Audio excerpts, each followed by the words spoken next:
Thutha wa ikundi cia gutetera ihoto cia umundu na mbeu njithi gutabania mirurungano ya gukirira thirikari ni ungumania, thogora wa iguru wa muturire na unyitani wa migwate gatagati ka mateta mangi, riu Kenya ironekana gutambia roho wa mirurungano kuri raia na ikundi cia mabururi ma gitaru kia Afrika ya irathiro.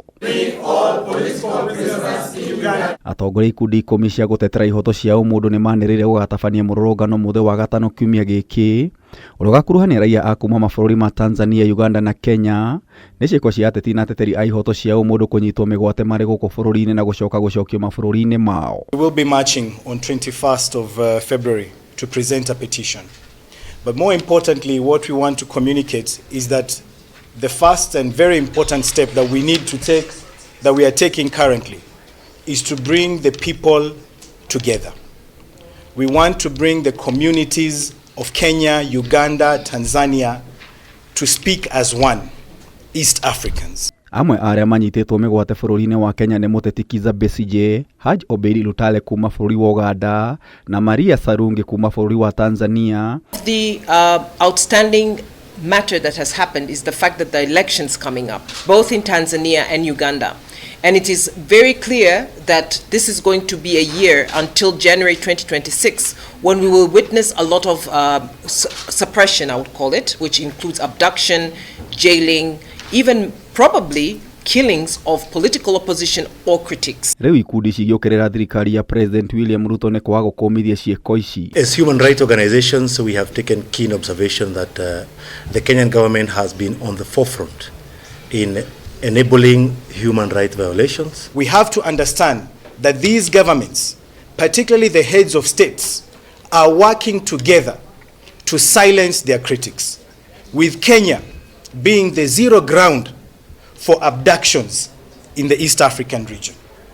So the next steps, we will explore every possible avenue to ensure that the people and communities in East Africa are protected. Ikundi ciugite mururungano uyu ukahinyiriria thirikari Uganda kurekereria muteti Kizza Besigye, wakiri Aaron Kizza kuma Uganda gatagati ka andu 6,000 aria marerikana kunyitwo migwate na kuhingirwo njera-ini ni President Yoweri Museveni. As cases have been resolved in courts, the count has dropped to 3,000.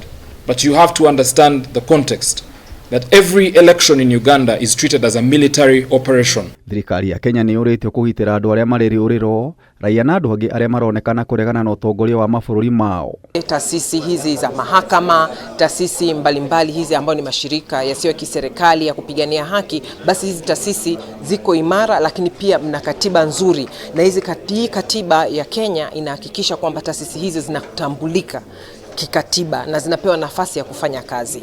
Tofauti na hizi nchi nyingine kama Tanzania au Uganda, tunaona kwamba taasisi zenyewe ambazo zinategemewa katika kusimamia haki zimeshadhofishwa sana, zimeshaingiliwa sana. Ripoti ya Kizza Besigye gukorwo ahinyiririkite ari njera-ini ya kibiraru bururi-ini wa Uganda kuma riria anyitirwo migwate ari guku bururi-ini, ikihinyiriria thirikari ya Uganda kumurekereria. Afya yake imedhorora na tunaomba kwamba aweze kupatiwa haki yake na aweze kuachiliwa. Kameme TV gikuhe uhoro gitau wa Wanjiku.